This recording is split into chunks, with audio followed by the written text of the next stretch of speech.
abbootiin keenya luboonni tajaajila mana kiristaanaatiif kan saffistanii daaqonoonni barsiisonni wangeelaa faarfattoonni akkasumas maaddii sagalee waaqayyo kanarraa hirmaachuudhaaf kan walitti dhuftan mijuu gooftaa Yesuus Kiristoos nu qopheesse kanarraa unachuudhaaf kan walitti dhuftan maqaa uumaa keenya maqaa gooftaa Yesuus Kiristoosiin akka mooltanii sagaleen keessanii nagaamu akka mooltanii Amen maqaan waaqayyo keenya yeroo hundayyuu baha biiftuti haga lixa biiftuti uumama hundaan kan galatoomee fi kan ulfaate haa ta'u. Barsiisaa kan ta'e waaqayyoon gidduu keenyatti argamee akka nu barsiisu hayyama isaa nuuf haa ta'u. Mata dureen irratti barannu waaqa gurraacha jedha. Oromoon waaqa isaa yoo waamu waaqa gurraacha jedhaan.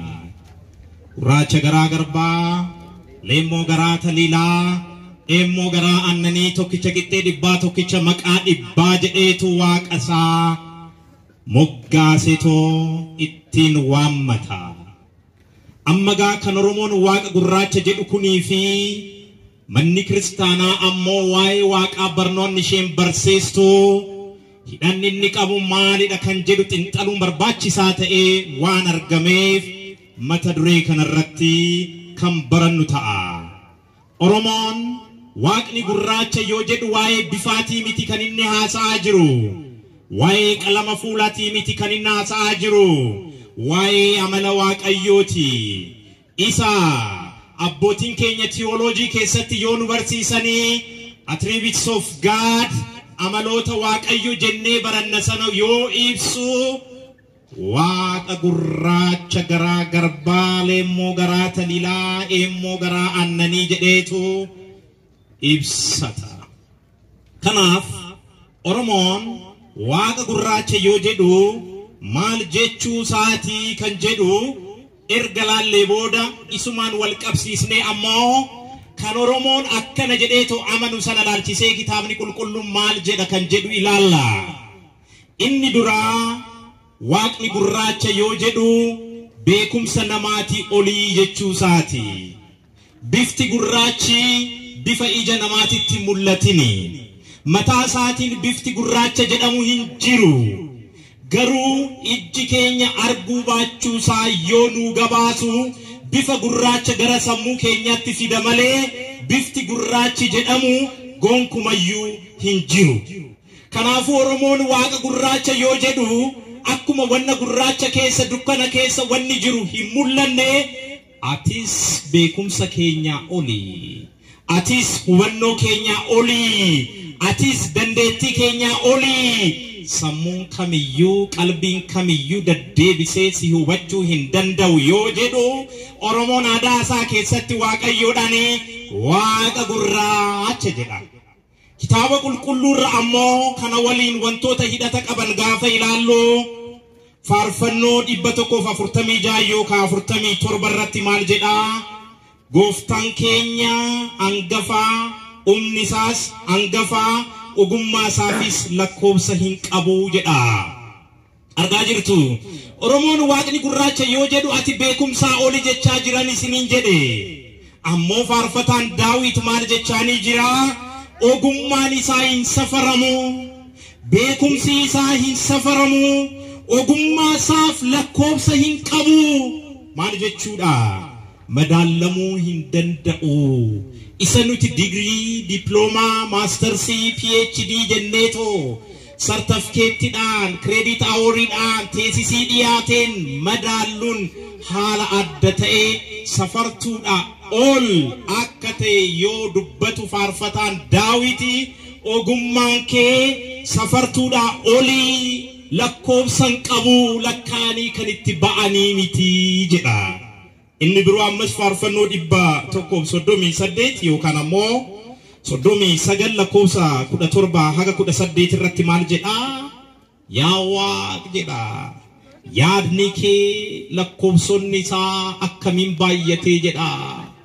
lakkoofsi yaada keetii akkamiin baay'ate hubannoon kee ciminni kee beekumsi kee akkamiin baay'ate yoo jedhu lakkoofsi yaada keetii akkamiin baay'ate jedheetu cirracha bishaaniitii ol baay'eedha ashawaa bishaan keessa jiru ol baay'eedha maaliif innoo gurraacha hubannoodhaan olii innoo gurraacha beekumsaan olii innoo gurraacha sakatta'iinsaan olii innoo gurraacha laaboraatooriidhaan bira hin geenye qorannoodhaan saayinsiidhaan kan bira hin geenye waan ta'eef warfataan Daawit yaadni kee lakkoofsonni isaa hagam baay'atu cirracha bishaaniitii ol ashawaadhaa ol baay'eedha jedheetu dubbata.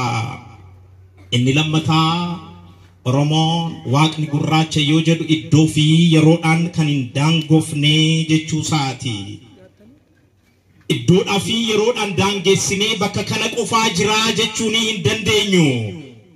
Akkuma bakka dukkanni jirutti safarree iddoo isaa waan hin agarreef bakka dukkanni weerare keessa gaafa deemtan adda baastanii ifa argattanii too safartanii bal'inni isaa hagana iddoodhaan akkanatti ni daangessina akkuma jenne waaqayyoonis iddoodhaa fi yeroodhaan hin daanga'u innoo iccitiidha yoo jedhu Oromoon waaqa isaatiin waaqa gurraacha jedhee moggaasee jira. Maal jedhaa mul'ata boqonnaa tokko lakkoofsa 18 irratti alfaa fi omeegaan ana jalqabnii fi xumurris anadha jedha. Waaqa yeroodhaan ni daangessina yoo jettan jalqabnoo isadha akkamitti yeroodhaan daangessitu xumurri oo isadha akkamitti yeroodhaan daangessitu alfaanoo isadha omeegaanoo isadha akkamiin iddoodhaan daangessuu dandeenya wanti iddoodhaan daanga'u bar yookaan taakkuudhaan yookaan meetiraan yookaan kaaree meetiraan yookaan immoo kiloomeetiraa fi waanii adda addaatiin safartanii kan irra geessanidha. Waaqayyoon garuu madaallii kanneeniin ol akka ta'e yoo dubbatu Yohaannis mul'ata boqonnaa tokko lakkoofsa 18 fi 22 lakkoofsa 13 irratti alfaa fi omeegaanii anadha jalqabnii fi xumurris anadha nun jedha. Ammas maal jedha hojii duukaa bu'ootaa boqonnaa 17 lakkoofsa 24 irratti samiin teessoo mootummaa isaa dachiin ammoo bakka miilli isaa ijjatu nun jedha. Kanaafuu iddoodhaan daangessuu hin dandeenyu jechuudha. Ol jennee yoo laalle samiirra isatu jira. Gadi jennee yoo laalle dachiirra isatu jira. Bakki dukkanni jirus bar akkanuma dhaabar. Dukkana guutuu keessatti waan gurraacha keessatti bar samiin eessa akka ta'e bar isinitti mul'atu. Dachiin garam akka taate isinitti mul'atu. Sammuun keessan yoo ifa argate bar daangessee asii haga garasii gamana haga gamasii hagana ballata hagana dhibbata hagana jiraata yeroo ammanaatiin daangaa jechuu danda'a malee dukkana yoo ta'e adda baasuu hin dandeenyu. Dukkanammaa taanaan ifni hin jiru taanaan adda baasuu hin dandeenyu guyyichayyuu jechuudha. Yeroo kanatti bari'eeraa yeroo kanatti galgalaa'eera jechuun hin danda'amu. Kanaaf waaqa biratti kanneen akka daangaatti waan hin teenyeef Oromoon waaqa isaatiin waaqa gurraacha akkuma jedhu kitaabni qulqulluunis waaqayyoon iddoo fi yeroodhaan hin daanga'u yoo jedhu katan ammasiniif ibseenii nu barsiisa. Inni biroo gurraachummaan daanga'u baachuu isaa agarsiisa yoo jennu humna qabeessummaa waaqayyoos nutti agarsiisa. Erga daangofnee humna qabaa jechuudha. Erga daangofnee cabsuu danda'a jechuudha. Erga daangofnee aangoo qabaa jechuudha. Erga daangofnee irree qabaa jechuudha. Humna isaa kana ibsuudhaaf immoo kanaan wal qabsiisee Oromoon waaqa isaatiin tokkicha qixxee dhibbaa yookaan tokkicha maqaa dhibbaa jedhaani. Lakkoofsi dhibbi Oromoo biratti lakkoofsa gonka ta'edha. Ati qixxee gonka kanaati. Irreen kee cimaadha, humni kee cimaadha, daangaan qabdu. Ati of tuultota gadi buusuu dandeessa. Ati warra abbaa qabeenyaa hiyyoomsuu dandeessa. Ati warra jirra jedhan jiraachuu isaanii akka dagatamu gochuu dandeessa. Ati ammoo warra tuffataman ol kaasuu dandeessa. Warra beela'an quubsuu dandeessa. Warra dheebotan ammoo absuu baasuu dandeessa. Tokkicha qixxee dhibbaa jedheetu amaloota isaa kana ibsa Oromoo. Kitaaba qulqulluu irrattis waaqni keenya tokko qofa akka ta'e agarsiisa. Tokkummaan isaa kun humna agarsiisa. Gargaarsa hin barbaadu jechuudha. Homaa akka gootaniif isin hin barbaadu. Hoomaan barbaadu. Gareen barbaadu. Tiifoozoon barbaadu. Gosan barbaadu. Qomoon barbaadu. Qofaa isaa gaadha bari. Gargaarsa tokkoyyuu al tokko sababa dadhabbii keenyaatiin waaqa gargaaruudhaaf yemmuu yaallu ni jira. Inni gargaarsa hin barbaadu. Innoo humna qaba qofaa isaa gaadha maaf yaaddooftuuf. Al tokko rakkoo mana kiristaanaa keessa jiru gaafa agarru. Keessa dabarree aarii fi humnaan waaqa gargaaruu barbaadna. Rakki maaf waaqa gargaartu? Innoo waa hunda hojjechuu danda'a. Mana isaa sirreessuu danda'a.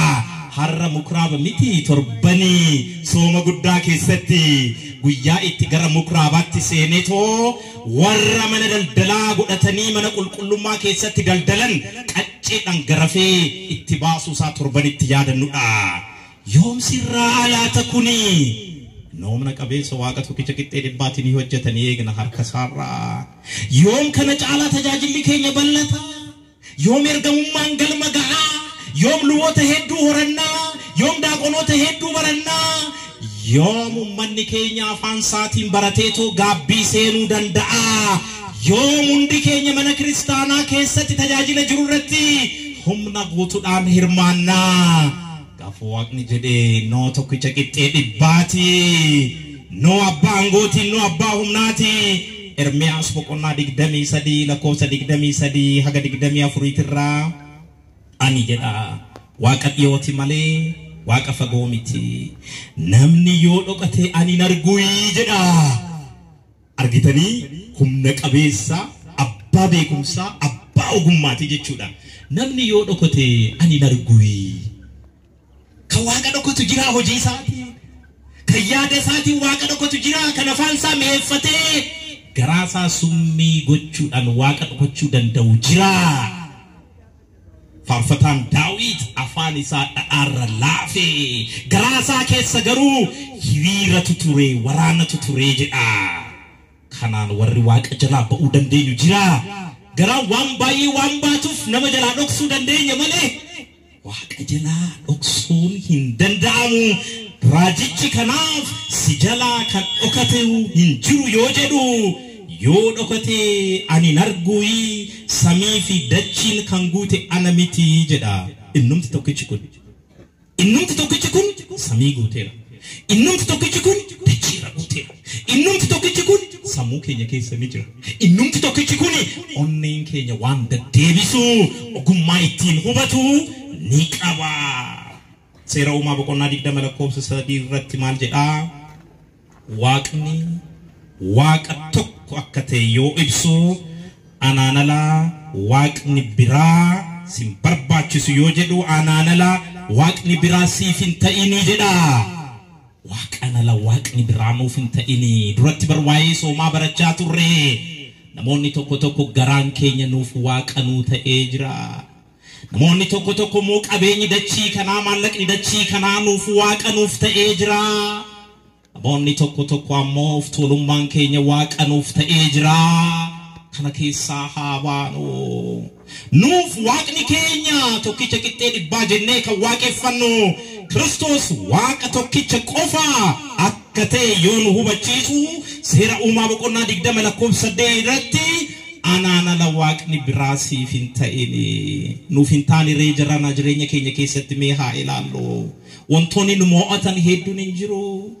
Jibbi nu mo'anne, sagaagalummaan nu mo'anne, cubbuun adda addaa nu mo'anne, inaaffaan nu mo'anne, wal qooduun nu mo'anne, gaabbii galuu dhiisuun nu mo'anne, waaqeffannaa nuffuun nu mo'anne, tajaajilaaf duubatti harkifachuun nu mo'anne. Mee nuun maaltu nu mo'ata? Nuun waaqni keenya eenyudha? Dhugumatti tokkicha qixxee dhibbaa jedhanii kan abbootiin keenya waaqeffatanidha. dhugumatti Muuseedhaaf waaqni kee anadha anaan ala waaqeffatin kan jedhame sanadha moo waanii biraatiif bitamaa waanii biraatiif jilbeeffachaa hawwii keenyaan xalafamaa fedhii keenyaa fi bitamaa jirra kan jedhu of madaaluun ni barbaachisa. Wangeela Yohaannis boqonnaa 3:13 irratti gooftaan Yesuus Kiristoos Niqoodimoos waliin yoo mari'atu maal jedhaani samiirraa kan bu'een ala gara samii kan ba'e hin jiru innis ilma namaati jedha. Galanni Waaqayyoodhaaf haa ta'u. Hin jiru waa'ee waaqa biraa haasaa hin jiru waa'ee dhuma waaqa tokkichaa kan abbootiin keenya waaqa tulluu waaqa malkaa uumte jedhanii too waaqeffatanii waaqa Booranaa waaqa Baarentuu waaqa Maccaa waaqa Tuulamaa jedhanii too waaqeffatanii waaquma sana waaqeffannaa isa samiirraa bu'een alatti gara samiitti kan ba'e kan biraa hin jiru jedheetu gooftaan Yesuus Kiristoos jecha isaatiin nuuf mirkaneessa. Namoonni tokko tokko gooftaan Yesuus Kiristoos waan foon uffateef waaqa biraa barbaadutti ka'aniiru. Waaqni akkamiin beela'a jedhaniitu waaqni dheebochuun isaa kan isaan rifachiise jira. Waaqni halkan 40 fi guyyaa 40 nyaatarraa of ittisee beela'uun isaa karrajiitti ta'eetu sababa kanaan akkuma seexanichi gooftaa qoruudhaaf jedhee inni iyyuu deemasii jedhametti warri immoo yaadni mataa isaanii isaan xalafee hubannoo waaqayyoorraa duubatti isaan deebise ni jiru. Waaqni fannoorra ooluun isaa maaf nu ajaa'iba. Wanni hin dandeenye jiraayi. Wangeela Luqaas boqonnaa 1:19 irratti bara harmee keenya dubroo Maariyaam jechi moo'ate waaqayyooti wanti hin danda'amne hin jiru jecha jedhu jecha qulqulluun Gabri'eel dubbatedha. Kun bu'uura amantiiti. Waaqayyoon hundaan ni danda'a yoo jennu akkuma nu laachuu danda'u beela'uu maaltu isa dhorka? Akkuma nutti uwwisuu danda'u nuuf fannoo irratti qullaa fannifamu maaltu isa dhorka? Akkuma mootii ta'ee jiru yoo barbaade immoo bifa garbichaatiin akka hin deddeebine maaltu isa dhorka? Akkuma lubbuu namatti horee nama jiraachisu foon yoo uffatee too deddeebee maaltu isa dhorka? Akkuma ajjeesuu fi kaasuu ifii isaa ifa ajjeesee ifii isaa ammoo guyyaa sadaffaatti akka hin kaasne maaltu isa dhorka? Waaqayyoof wanti hin danda'amne jira. Noo waaqa tokkicha qixxee dhibbaati kaa ni danda'a. Innoo fedha bullooti kaa fedha bulloos ni jedha Oromooni ni danda'a jechuu isaati. Wanti isa daangessu hin jiru jechuu isaati. Hundi akka fedhii isaatti ta'e hundi akka hayyama isaatti ta'e waaqni ilma namaa waan jaalate jaalalli samiirraa gara dachiitti isa harkisee haga du'aattis isaan ga'e. Maaliif? Akkanumatti waan nu jaalateef. Kanaaf waaqni tokkicha waan foon uffateef waaqni lama hin jiru. Tokko kobaasaa kan jiru tokko ammoo kan foon uffate jennee kan bakka lamatti qoorni hin jiru. Abbaa isaatiin ergamee waan dachii kanarra dhufeefi akka nama bilaashattis hin lakkoofnu aangoo isaatiin irree isaatiin hayyama isaatiin abbaa isaatiin kan wal qixate yoo ibsuudha. Kaa Wangeela Yohaannis boqonnaa 3:13 irratti samiirraa kan bu'een ala gara samii kan ba'e hin jiru kan jedhe. Yohaannis boqonnaa 14:9 irrattis falmamaa jiru irratti maal jedhuuni abbaa nutti agarsiisiti nu ga'aa jedhuun. Abbaa kee nutti agarsiisiti nu ga'a kana booda bakka waa'ee waaqaa beekne yoo jedhaniin maal jedhaanii ana kan arge abbaa argeera. Aniif abbaan tokkodha. Maal taatanii jedhe. Haga har'aa yoo waliin jiraannu nan beektanii jedhaan. Ana waliin jirtu hundi keessaniyyuu maal taatanii haga har'aa yoo waliin jiraatanii beektanii. Yesuus barrisuma waaqa malkaa uume jennee waaqeffannuudhaaf waaqa biraa miti bar. Maal taatan waan foon uffateefi.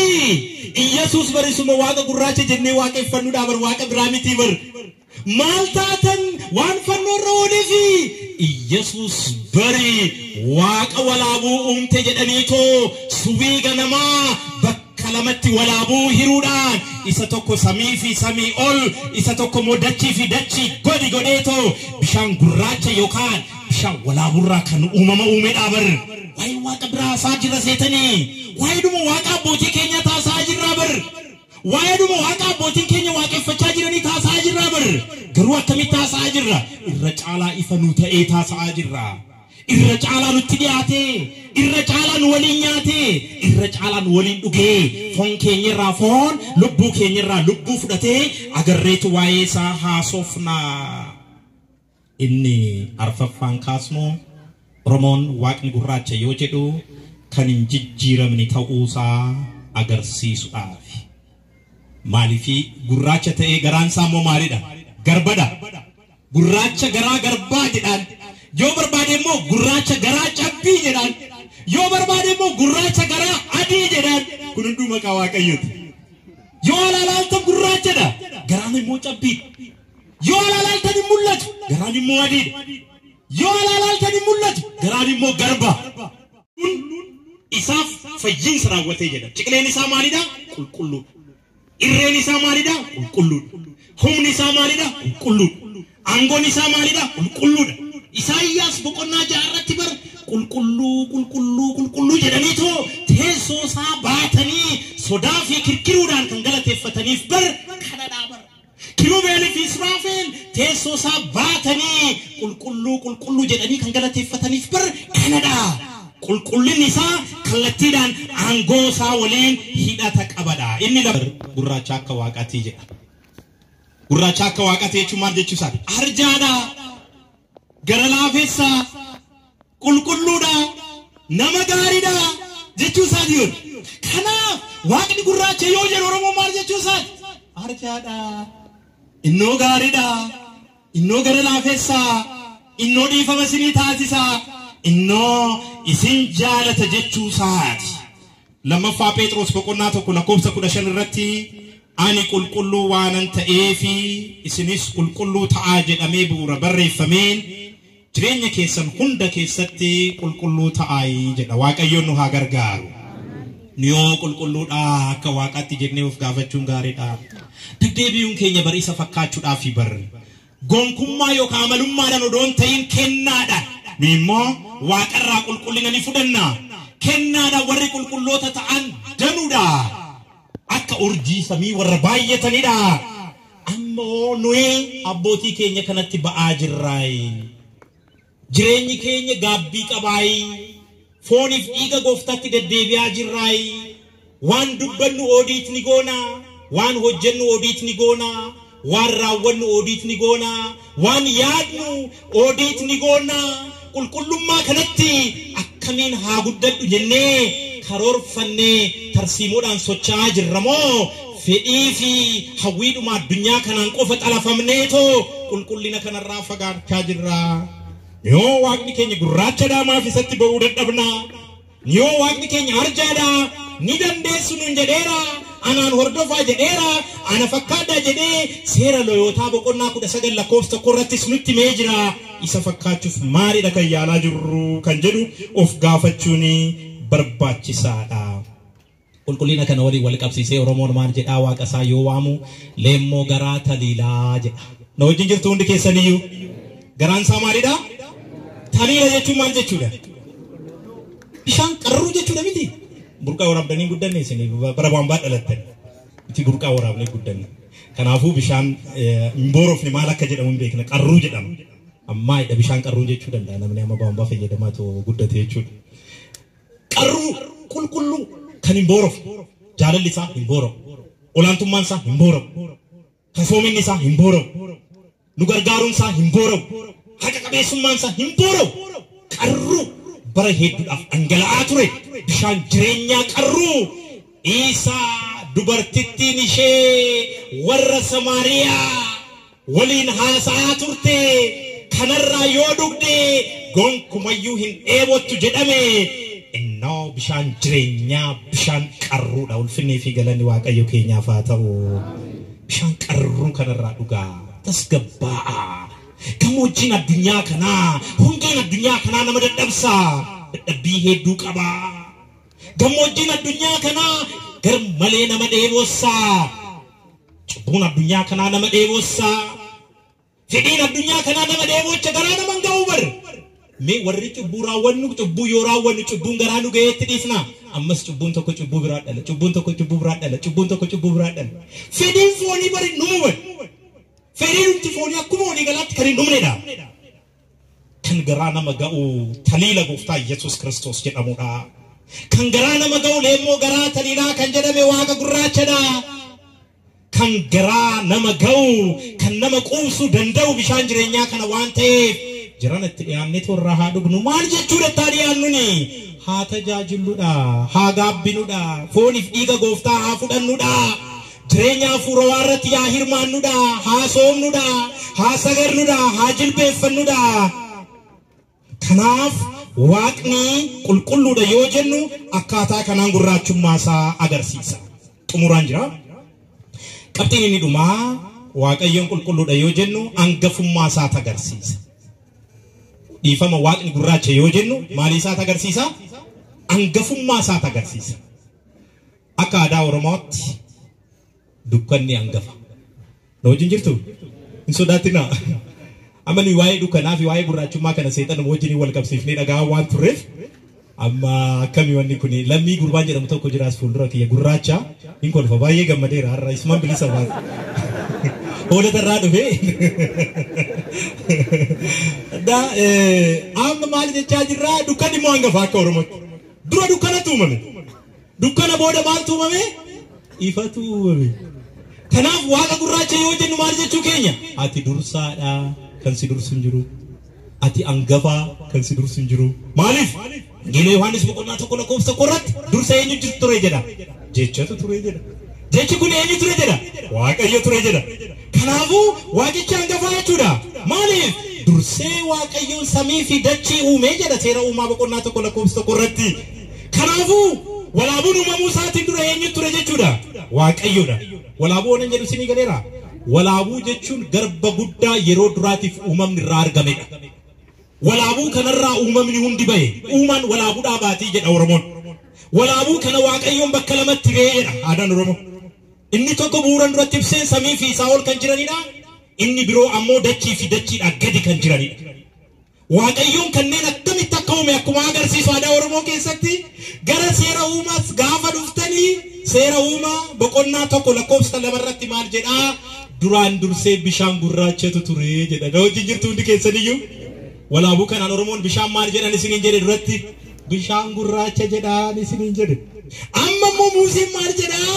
Duraan dursee bishaan gurraachatu ture jedha. Bishaan gurraacha kanarra maaltu jira yoo jettanii dukkanatu ture jedha. Bishaan kanarra hafuurri golboomee ture jedha. Waaqayyoonis iftaa ta'u jedhee ifnis ta'ee jedha. Ifti maalirraa uumame? Dukkanarraa uumame. Akkuma Oromoon dura dukkanni uumame itti aansuun ammoo ifti uumame jedhu kitaaba qulqulluu irrattis duraan dursee kan jiru dukkana kanarraa ammoo ifti uumame jedha. Galanni Waaqayyoodhaaf haa ta'u. Kanaafuu gurraachummaan Waaqayyoo maalummaa isaa agarsiisa, hangafummaa isaa agarsiisa. Dursaa ta'uusaa, barri kan hin lakkaa'amneef jalqaba kan hin qabne ta'uusaa. Egaa kun hundi Waaqayyoon amalummaan isaa dhokataa akka ta'e nutti agarsiisa jechuudha. Keessattuu faarfannoo boqonnaa 17 irratti maal jedhaa? Lakkoofsa 10 irratti golgasaa dukkana taasifatee jedha. Na wajjin jirtu hundi keessaniyyuu golgasaa maal taasifatee? Dukkana taasifatee. Maal jechuudha? Hin mul'atu, hin agartanii jechuudha. Kana jechuun waaqan beeknu jechuudha. Erga mul'anne, erga nagarre akkamiin walii galla yoo jettan? Laakki. Waaqayyoon amalummaa isaatiin kan hin mul'anne ta'us arjummaa isaatiin immoo amma nuu galuun nutti mul'ata. Kanaafuu amaloota Waaqayyoo lama kaasuu dandeenya. Inni tokko gaa abbootiin keenya teoloojii irratti kan nu barsiisan Usiyaa amala jedhamudha. Usiyaa nature of God. Usiyaan kun gonkuma ilma namaatiif kan hin mul'annedha. Haga bara baraatti ilmi namaa ka bira ga'uu hin dandeenyedha. Kana bira ammaa geessan jechuun discover gootanii inni discoverii ta'a isin immoo discoverii ta'uudhaaf isinuu isarratti waaqa ta'uudhaaf jechuudha. Hin geenyu kana dhiisa. Kan akkanuma hin gaafatinaa mataas of hin dhukkubsinaa itti dhiisatuma kan nuti ati naa ibsite maalidha waa'ee keetiis ma qofanatti mi'aanimis ma hordofaa jedha. Kanaaf Usiyaa nature of God jechuun amalumma waaqayyo kan hin mul'anne revealed kan hin taane jechuudha dhokataa jechuudha gurraacha gonka ta'e jechuudha waaqa gurraacha jechuun gama tokkoon kana inni lammataa energy nature of God kan jennudha immanency of God kan jennudha waaqayyoon waliin ta'uusaa kan itti agarru jechuudha kuni jecha Amaanu'eel jedhu wajjin wal qabata Amaanu'eel jechuun maal jechuudha akkamiin waliin jiraachuusaa beekni yoo roobu nagarre yoo aduu baasu nagartanii yoo nyaanni keessan isiniif bullaa'u nagarre yoo funyaan keessan nagaan harganu nagarre sombi keessan yoo harganu nagarre yoo waqtiileen jijjiiramanii nagarre yoo birraan bonatti wanni immoo arfaasan immoo gannattoo jijjiiramu nagarre addunyaan kun yoo socho'u nagarre yoo urjiin baatu nagarre yoo addeechi ba'u nagarre eenyutu bulcharee kana eenyutu hoogganaree kana nu wajjin jira jechuudha Aree Amaanu'eel kanumaan hafe seetanii foon keenyarraa foon lubbuu keenyarraa lubbuu fudhatee nu waliin maal ta'eera waloomee nama ta'eera waliin oollee bulleerra foon isaa duudhaateera dhiiga isaa dhugaa jedheetoo nu obaasee jira kanaafuu amaloonni waaqayyoo lama yoo jennu inni tokko isa mul'annedha gonka kan ta'edha inni lammeessoo immoo isa mul'atee fi kennaa isaatiin immoo nullee kan faana bu'uu qabnudha akkana jedha faarfannoo 18 lakkoofsa tokko irratti jechuudha samiiwwan kabaja waaqayyoo ni dubbatu jedha na wajjin jirtu samiiwwan maal jedhu jedha yoo jettanii ilaaltan samii waa'ee waaqaa baay'ee dubbachuu danda'a yoo jettanii ilaaltan dachii waa'ee waaqaa baay'ee dubbachuu danda'a malkaatti deemtanii yoo ilaaltan malkaa waa'ee waaqaa baay'ee dubbachuu danda'a tulluu gortanii yoo ilaaltan tulluu waa'ee waaqaa waan baay'ee dubbachuu danda'a kanaaf bar Oromoon irreeffachuudhaaf gara tulluu fi gara malkaatti kan deemu uumaa raajeffateetu bar samiin waa'ee waaqaa wannatti dubbatetu jira dachii waa'ee waaqayyo kan itti himetu jira malkaan waa'ee waaqaa kan isatti himetu jira ganni waa'ee waaqaa kan isatti himetu jira roobni bacaqiin gannaa qooruun isaa aduun ba'uun isaa margi laliisuun isaa asheetuun isaa waan itti tasaase qaba waaqatu kana godhe jedhee waan itti himeefi waanuma inni uume sana qabatee margaa fi daraaraa qabachuudhaan uumaa kan raajeffatu kanaafi ammas iyyoo boqonnaa 12 lakkoofsa 7 irratti maal jedhaa bineensota gaafadhu jedha waa'ee waaqaa beekuu yoo barbaadde bineensota gaafadhu isaanis si barsiisu warra qilleensa keessa balali'anis gaafadhu isaan sitti ni himu lafatti dubbadhu inni si barsiisa yookiis qurxummiin galaanaa akkasitti mugodhii harki waaqayyo akka kan hojjete isaan kana hundumarraa eenyuyyuun beekuu jedha qurxummii yoo gaafattan isinitti moo waa'ee waaqaa jechaa jira simbirroo samii yoo gaafattan dachii yoo gaafattan samii yoo gaafattan isinitti hima ofii keessaniyyuu yoo gaafattan waa'ee waaqaa isinitti hima somba keessan gaafadhaame waan baay'ee isinitti hima digestion system keessan gaafadhaame blood circulation system keessan gaafadhaame ija keessan gaafadhaame rifeensa keessan gaafadhaame sammuu keessan gaafadhaame onnee keessan gaafadhaame haga har'aatti kan jiraattan eenyu isin eegeeti eenyutu isin uume eenyutu kanaan isin ga'e eenyutu bu'aa bahii hunda keessa isin dabarseetoo yeroo kana isin laate ni of gaafadhaa dhugumatti waaqayyoon akkan wajjin jiru hubachuun ni danda'ama kan nu barsiise waaqayyoodhaaf galannaata